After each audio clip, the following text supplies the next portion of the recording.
Locks. Goldilocks and the Three Bears was a story by the poet Robert Southey. Or rather, it wasn't. His version told of an old woman and the three bears. The form of the story and what happened was right, but people knew that the story needed to be about a little girl rather than an old woman, and when they retold it, they put her in. Of course, fairy tales are transmissible. You can catch them or be infected by them. They are the currency that we share with those who walked the world before ever we were here. Telling stories to my children that I was, in my turn, told by my parents and grandparents makes me feel part of something special and odd, part of the continuous stream of life itself. My daughter Maddie, who was 2 when I wrote this for her, is 11, and we still share stories, but they are now on television or films. We read the same books and talk about them, but I no longer read them to her, and even that was a poor replacement for telling her stories out of my head. I believe we owe it to each other to tell stories. It's as close to a credo as I have or will, I suspect, ever get. The problem of Susan. The doctor the hotel had called told me the reason my neck hurt so badly that I was throwing up and in pain and confused was flu, and he began to list painkillers and muscle relaxants he thought I might appreciate. I picked a painkiller from the list and stumbled back to my hotel room where I passed out, unable to move or think or hold my head up straight. On the 3rd day, my own doctor from home called, alerted by my assistant, Lorraine, and talked to me. "I don't like to make diagnoses over the phone, but you have meningitis," he said, and he was right. I did. It was some months before I could think clearly enough to write, and this was the first piece of fiction I attempted. It was like learning to walk all over again. It was written for Al Sarantonio's Flights, an anthology of fantasy stories. I read the Narnia books to myself hundreds of times as a boy, and then aloud, as an adult, twice, to my children. There is so much in the books that I love, but each time I found the disposal of Susan to be intensely problematic and deeply irritating.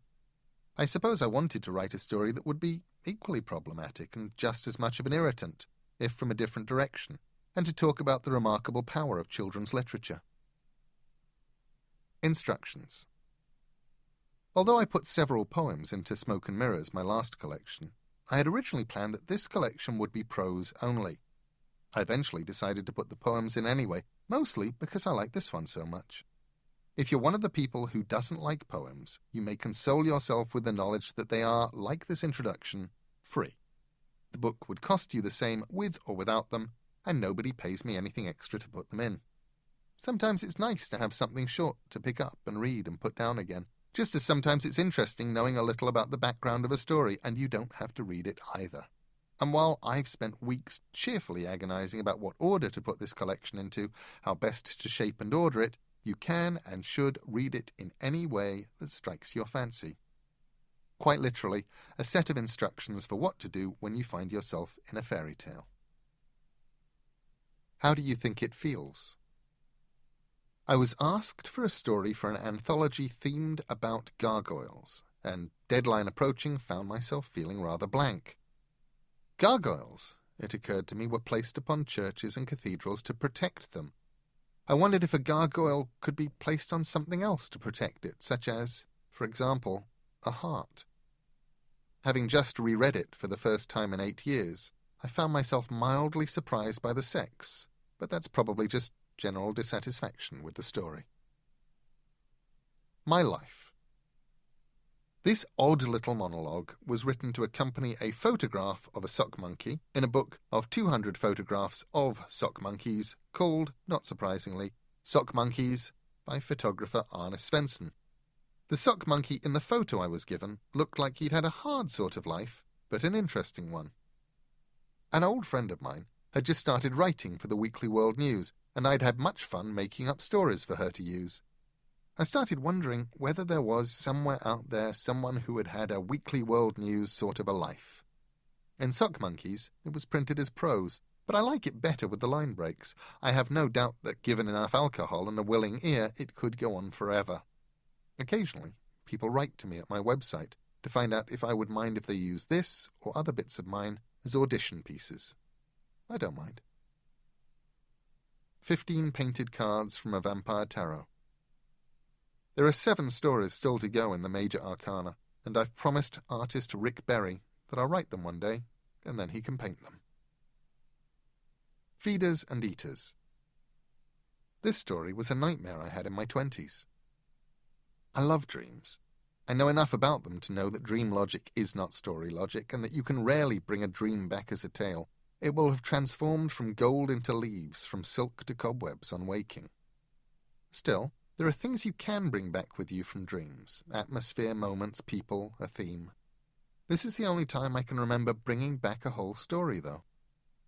I first wrote it as a comic, illustrated by the multi-talented Mark Buckingham, and then later tried reimagining it as an outline for a pornographic horror film I'd never make, a story called Eaten, Scenes from a Moving Picture. A few years ago, editor Steve Jones asked me if I would like to resurrect an unjustly forgotten story of mine for his Keep Out the Night anthology, and I remembered this story and rolled up my sleeves and started to type.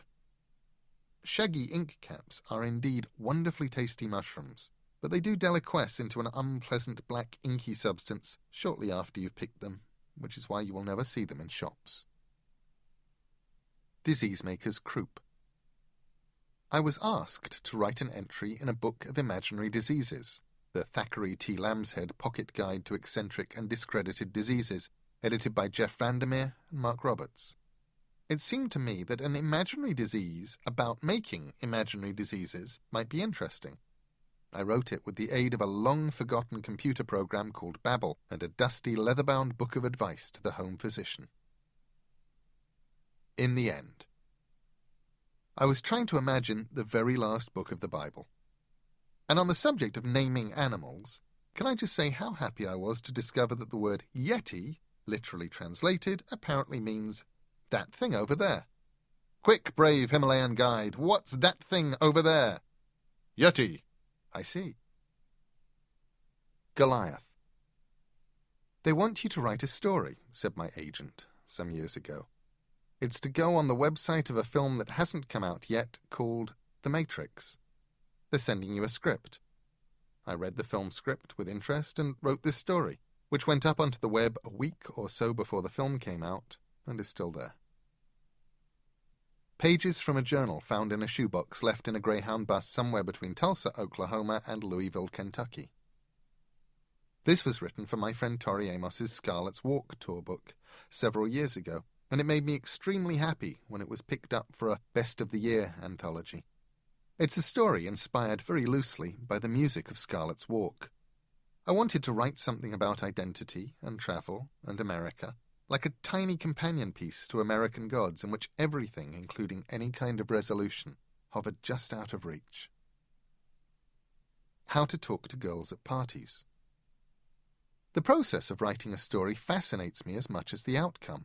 This one, for example, began life as 2 different, failed attempts to write an account of a tourist holiday on Earth, intended for Australian critic and editor Jonathan Strahan's upcoming anthology The Starry Rift. The story isn't in there. This is the first time it's appeared in print. I'm going to write another story for Jonathan's book instead, I hope. The tale I had in mind wasn't working. I just had a couple of fragments that didn't go anywhere. I was doomed, and I'd started sending emails to Jonathan telling him that there wasn't going to be a story, at least not one from me. He wrote back telling me he'd just got an excellent story in from an author I admired, and she wrote it in 24 hours. So, nettled, I took an empty notebook and a pen, and I went down to the gazebo at the bottom of the garden, and during the course of the afternoon I wrote this story. I got to read it aloud for the first time a few weeks later at a benefit at the legendary CBGB's. It was the best possible location to read a story about punk in 1977, and it made me feel very happy. The Day the Saucers Came. Written in a hotel room in New York, the week I read the audiobook of my novel Stardust, while waiting for a car to come and take me away, for editor and poet Rain Graves, who had asked me for a couple of poems for her website at www.spiderwords.com. I was happy to discover that it worked when read before an audience.